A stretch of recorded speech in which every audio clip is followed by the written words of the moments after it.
I have officially watched Windbreaker. All 13 episodes out now, so let's talk about it. So Windbreaker is the newest anime that is out now for you guys to go and check out. I have not read the manga, so I don't know where the story's going on. But I have seen people raving about this anime. People have been saying this anime is unbelievably great. You should watch it. And I was like, okay, I'll put it on my list and I'll get to it. And I was like, okay, it's 13 episodes. I've got some time. So I sat down and I watched all 13 episodes on it.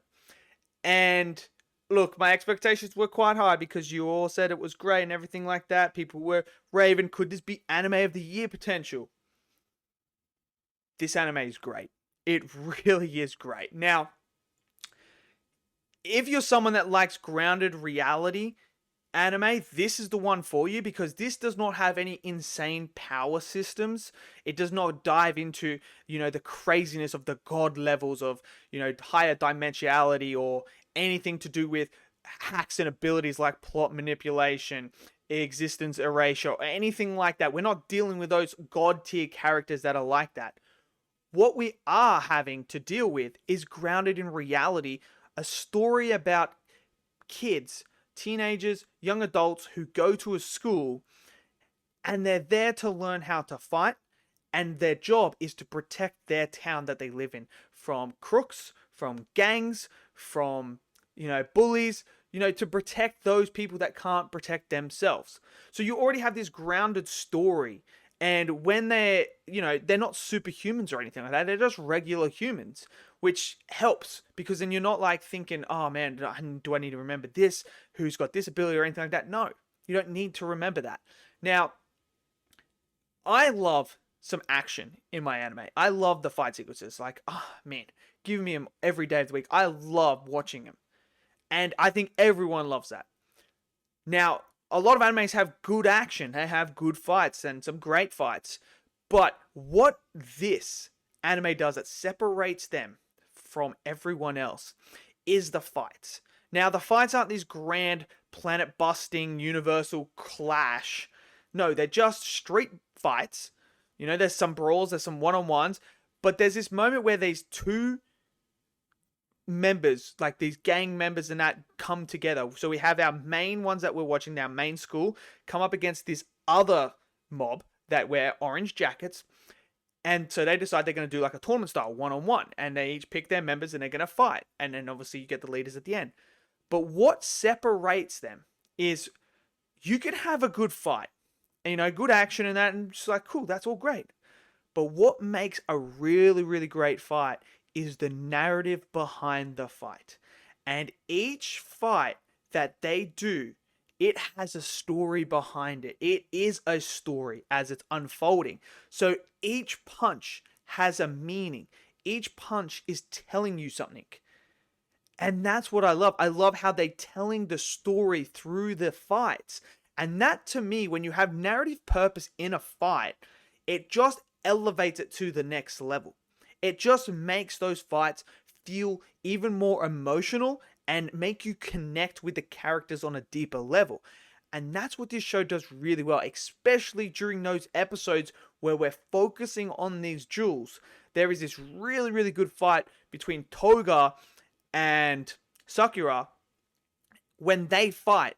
And this whole entire narrative that they tell during the fight about the backstory of Toga, what ticks our MC, what makes him want to be at the top, it clashes with Toga's, personality and what his goals were, but it also opens him up and it changes him as a person. And that's what I really, really like in my fights. And then when you get to the top two and they fight, the leaders of the clans, and they fight each other, and you have one of the school that we follow, our main school, who is, this lovable character that you just, every time he's on screen, he's just funny, he's charismatic, and he's just one of those characters you're like, this guy just doesn't seem like he takes anything seriously.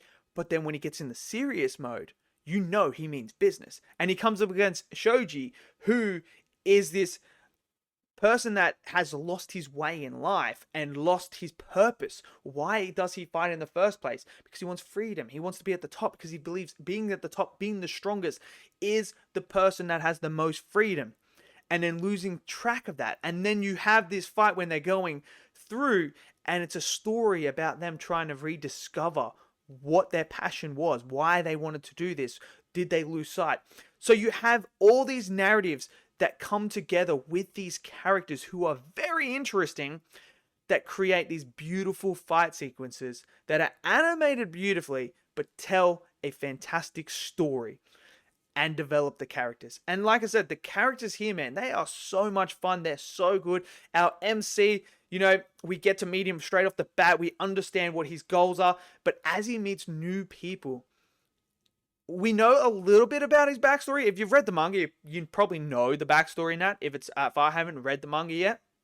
But as you're watching him, you start to understand that, okay, he can't make personal connections. Something happened to him in the past that severed that ability to be able to do that. So he doesn't want to let anyone in.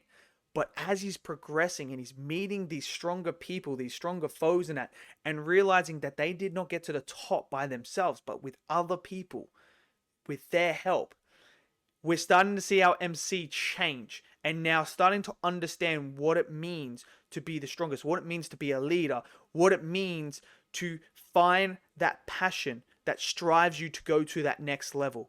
And I think that is brilliant. And that what they've done in 13 episodes so far is fantastic in showcasing that, developing the characters.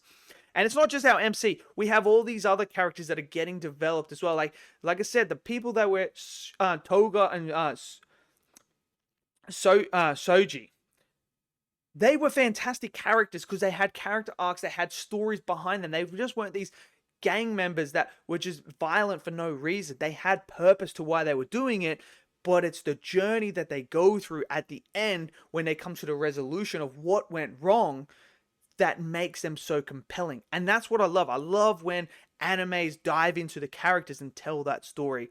And they do that fantastically here with Windbreaker. And they've set up the next season very well. The way that it ended has got me excited. I need season 2 right now. Maybe I should just read the manga. But then it's like, I want to read the manga, but then I'm like, I don't want to be spoiled. Like, you know what I mean? I know what the story is.